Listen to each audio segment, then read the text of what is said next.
I'm Dave Greenwood, and this is Overcoming Distractions. If you are an adult with ADHD, a busy professional, an entrepreneur, a high achiever, or just need some strategies to navigate your adult ADHD, you're in the right place. Who am I?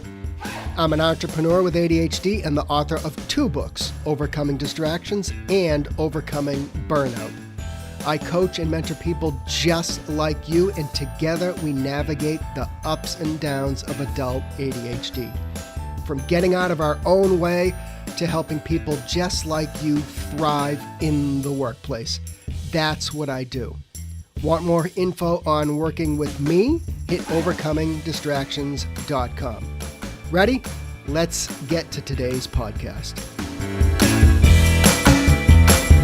Hi, welcome back, all my distracted friends. It's Dave. You're back on Overcoming Distractions, and I want to thank you so much for hanging out with me for a few minutes. If you are that busy adult with ADHD, then you have landed in the right place.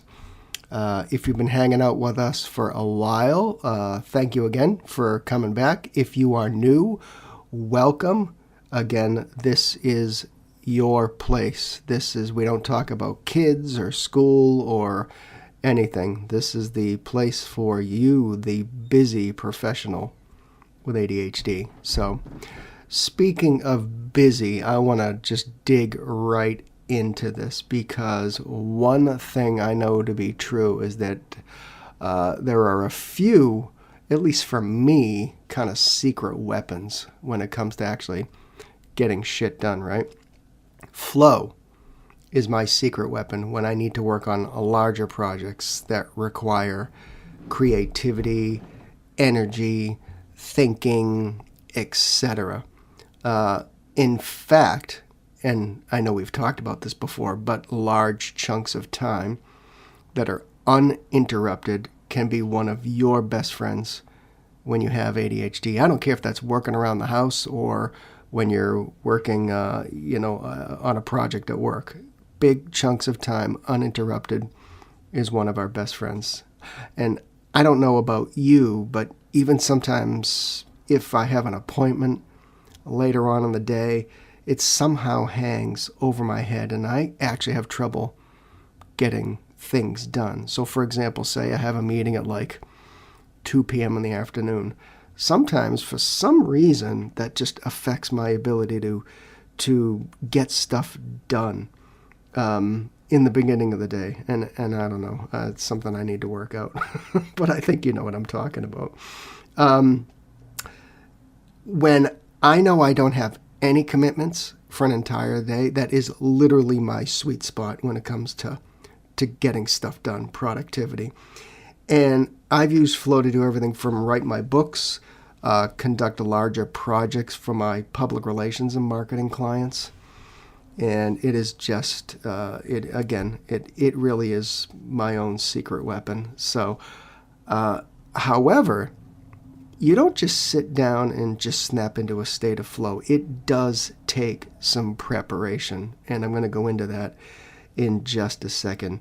But if you can get good at this and know what you need to do, it is a game changer. And I do feel comfortable saying that. It is a game changer if we get good at it and continue to implement it. We're going to see the results. We're going to get stuff done. So if you want to work on larger projects and reclaim those big chunks of time for meaningful productivity, I want you to follow me as I go through what it takes to start using Flow as your friend. And maybe you'll even call it your secret weapon. Obviously, with anything with this, with ADHD, I don't care what it is, you need to do what works best for you when it comes to especially utilizing the concept of flow. But these are the ways that I have used over the years. So let's just dig right into this. Let's not wait any longer, right? I mean, the first thing you got to do if you're going to use flow to your advantage is you have to understand what you need and what you want to get done. Without that, don't even go any further. For example, maybe you're working in marketing and you need to do a lot of writing. You need to be as crystal clear about how much you need to get done, what you need to get done. Say, okay, maybe I'm a writer, I'm a marketing guy. Maybe I got to write these 4 blogs for a client or something like that. I'm just using that as an example. Maybe I need to do this report for my boss, etc., etc. You need a game plan. And I might add, what is really helpful is when you have a game plan the day before. We've talked about ways to tee up a successful day. And if you're going to utilize a massive chunk of time to get into flow, you need a game plan. When you wake up the next morning, you know exactly what you're going to do. Write it down somewhere. Put it in your calendar. I don't care. Put a sheet of paper over your keyboard that says what you have to do. Put that down the night before. I don't care how you do it, right? You know me, if you've listened to me for any amount of time. I'm not going to force feed any type of system or to-do list or anything else. If you got to put a piece of paper over your keyboard that says, I'm going to write 4 blogs for my marketing clients, do it, okay? But again, if you don't know what needs to get done, then just don't even bother. Next, I call this clear the decks. And I used to do this all the time when I had a lot of public relations clients. I found that if I piled a ton of deliverables on them, they wouldn't bother me for a few days. And that was essential when writing my books, that I didn't want to be bothered for a few days. I utilized flow like for a week sometimes, because it was the zone, and things clicked, and I didn't make mistakes, and writing became easier. So I would pile stuff on. So clearing the decks means getting people, clients, other people, things they've been asking you for, or things that you owe them. It also means maybe clearing out your inbox, maybe your voicemail, maybe you got to return a few, communications from other people, and getting anything done that's just hanging over your head. When you have a clear head, it is so much easier, because these tasks aren't taking up space in your head, right? Like they say, living rent free. So again, you have to clear the decks. If you've got an enormous amount of stuff that's like on deadline, or past deadline, or someone's breathing down your neck, then you're not going to be able to get in the zone or get into flow. They're going to be hanging over your head. All right, next. You got to prepare your mind, prepare your body. And I really believe that if you're going to utilize getting in the zone, utilizing flow, you got to have some mental clarity. You got to be ready physically. You got to have that energy. And I think one of the first things is, making sure you're prioritizing your sleep. That's going to give you energy the next day. It's going to optimize, cognitive performance. It's going to optimize your executive functions. We know when we have a bad night's sleep, then our executive functions just turn into garbage, right? So, and then we can't get anything done. And then you're just going to sit there and waste an entire day. So, you can also leverage, your natural work cycles. And if you don't, you got to experiment a little bit. But, for example, and I do this, I work for a period of time and then I take a quick break. Maybe I go out and get a little bit of fresh air real quick. But you got to get right back to it. And that does take a little discipline. So, because I know how easily some of us can get thrown off track.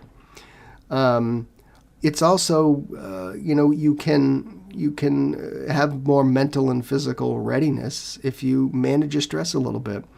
Hop on Spotify or some other platform, grab a quick 5-minute guided meditation. You can punch on all kinds of things like stress, energy, whatever it is. Just chill out for a minute. Or you can just sit at your desk if it's quiet. Put your feet flat on the floor and just get ready. I think the next thing that has helped is have some flow or zone friendly kind of morning kind of routine, right?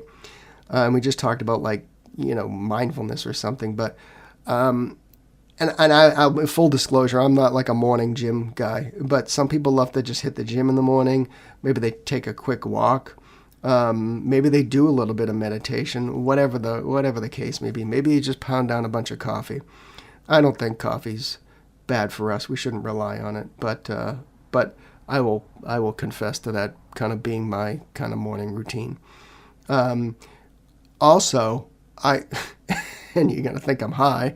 I've talked about this before, but like I throw like cold water in my face because it does actually shock you into like waking up, and it is actually, and the research has proven that this can actually give you a quick little dopamine hit, and it might be just enough to like get you started. Dip your toe in the water, get your foot off the curb. And right, you heard me right, a little ice water in the face. So I think the next thing, and I'm going to mention it once again, is to have that morning, avoid the morning decision fatigue that some of us get, right? By making sure you just set everything up the night before. That can, not only we just talked about making sure you understand the task, but you also got to make sure that you're, maybe you made breakfast the night before, you set the coffee machine on a timer, or you got the kids' lunches ready, what have you. Do everything you can to the extent you can is to bulletproof the morning. So I think the next thing, and this was big for me, is to like kind of design your environment, like your workspace, so that can like support you getting in the zone and utilizing flow. You got to optimize where you're actually going to do your work.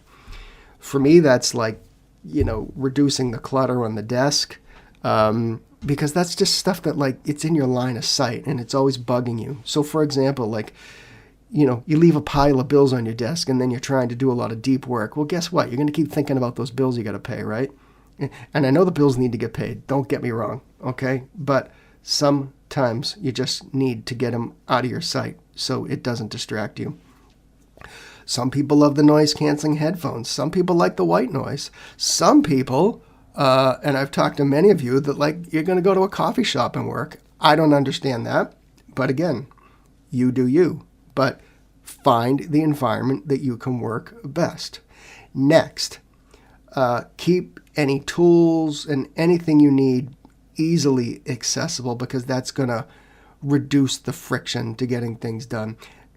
In other words, have everything you need to actually do what you want to do instead of actually having to chase it down. You got to prepare a little bit. For example, if you're working on a big project, and you need things from other people in your business, in your company, make sure you do that prior, because you're going to waste all that time you could have been like really kicking ass chasing shit down. So digital boundaries, right? We never really use that phrase, but that's kind of what it is. To the extent you can, turn off the notifications on your phone. Maybe it's Slack if you can get away with it, right? And then if you're getting really distracted, maybe you need to set up a website blocker, and all the browsers allow you to do that in some way. So, but just set up those boundaries so digitally speaking, you're not tempted to do anything. If you have kids or, things like that, obviously we need to keep the phone next to us. So I understand that. But like I said, to the extent you can get away with it. Next thing, find out or identify or establish like things that actually get you into flow. And I think one of the big things, and I said it right in the beginning, but, set that kind of goal, set that clear goal. I will work on X. I will work on this. Make sure that you know exactly what you're going to work on, and use like a micro deadline. And I've done this to actually some really good success, because I did a lot of writing for my public relations clients. Is I would put like I'm going to write X number of blogs by 12 noon or things like that. Or when I was writing the book, I'm like, I'm going to write 800 words by 11 a.m. or, you get the deal. But set a clear goal, hang it over your head. And that also kind of I'm not going to say trick or hack, but that just gives you something to look forward to. So if you're using a state of flow to get a bunch of little things done, use batching. Put those similar tasks together, because I know and you know that when you kind of switch back and forth, that burns some energy. So let's say, for example, you're an ADHD small business owner, okay, or small business owner with ADHD. Maybe you're going to do updating your accounting with your bookkeeper, and you're going to invoice, and you're going to do those things all kind of at the same time because they're very similar, all right? Next thing is make sure, and we talked about this on previous podcast just recently, about energy. And you can't manage your time, you can't manage your flow, you can't manage being in the zone unless you have energy. So my advice to you is, if you're going to utilize the concept of being in the zone or flow, is to make sure you're doing it when you have the most energy. And that, for most of us, is in the morning. Although I know there's a lot of you night owls out there. So again, I'll leave that up to you. And then do those kind of deep work sprints, Pomodoro style. Maybe you do that 30 minutes, take a quick break. Maybe you can churn out an hour, but make sure you're getting up, stretching, hit that release valve a little bit. And remember one thing about all this, about motivation, is motivation actually comes from starting. You don't need the motivation to start. Motivation actually comes from starting, and science has proved that. So we've got to kind of find a way to, as we say, step off the curb. So another thing that has really worked for me, and I've been doing this a lot more recently, is to just do a quick little routine, just to kind of engage my brain. It's like it gets it in drive, so to speak. Use a quick warm-up activity, pump some gas into the tank, right? Now, it sounds strange, but I had a shoulder injury, and I got these physical therapy bands, and I started doing these in the morning, and it gave me like an instant energy because it just got my muscles going. And sometimes I'll do 1 or 2 quick sets of 20 on these things. It like literally takes me less than 60 seconds, but it just like, it kicks my brain in gear. So think about things that might just give you a quick boost of energy to get you started again. Some people just sit at the desk quietly and just chill out, embrace the quiet, and that kind of clears any clutter that's kind of built up. And the other thing, use a phrase if you have to. Just tell yourself, all right, time to get in the zone. Time to get in the zone. We're ready. It's go time. Something like that. Doesn't work for everybody, but it's not going to hurt for you to give it a shot and experiment just a little bit. All right. So let's see what else. How about leveraging our flow throughout the week? So we talked recently about claiming chunks of time, blowing up your schedule, and maybe getting complete days where you don't have any appointments. Those are the days that I would figure out how to get into some type of flow. So if you optimize your weekly planning, like we recently talked about, maybe that's something on Sundays that you do just to ensure you're ready to capitalize on those days that you have no appointments and you can actually really churn stuff out and get in the zone, get good stuff done. So also, reality tells us that maybe we need to be just a tiny bit flexible because we know that unexpected things come up. Our boss, a client, whomever, something happens, and we need to also instill a little bit of flexibility and try not to get frustrated when things like that happen. Maybe the school nurse calls and your kid's sick, and that throws your day into a little bit of a tizzy, right? So we need to understand these things are going to happen. And if you're going to leverage flow consistently, you need to understand what is urgent and what is going to require you to take away. Obviously, your kids, your family, your clients pissed off about something, you might have to drop everything. But not everything is urgent. So, and we need to remember that. We do not have to do the stop, drop, and roll for every little tiny request. And let's put a bow on it. When you're done with your flow day, then do a quick reflection. Give yourself a high five. Take the win. That's going to make you feel good. And it's going to help you do that time and time again. And you're going to see the results. I used to count how many words I wrote when I was writing my books. And I gamified it. And I tried to write more words the next time. I utilized, my flow system. And I wanted to write more words than I did the last time. I gamified it, so to speak. And that allowed me to have the energy and the motivation to continue to work in that style. So that's my little spiel on flow. I believe getting into flow and making it part of your overall strategy might take a little time, but once you get used to it, you're going to wonder why you hadn't implemented this in your life years ago. Because I do believe that once you get good at it, it is going to be a game changer. I fully believe 1,000,000%. If you get good at this and you're disciplined about flow and constructing your calendar in certain ways, you're going to feel really good about it.